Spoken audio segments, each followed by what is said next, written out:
من نوکرتم آقا، قربون چشات برم سیدی سالار.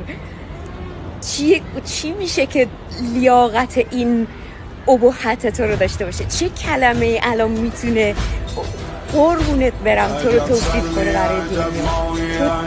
تو استواری، تو سربلندی، تو پاینده‌ای، تو رهبرمی، تو آیت اللهی، تو همه چیز جهانی، تو سرور و سالار جهانی. من الهی قربون تو برم آقا سیدی، من نوکرتم. الان هر اسم زیبایی،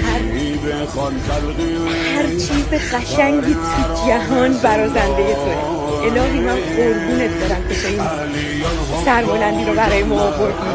الهی من قربون اون وقارت برم که اینقدر برای ما خوشبختی، خوشحالی، شرافت و ارمغان آوردی. من نوکرتم، هر اسم قشنگی برازندته.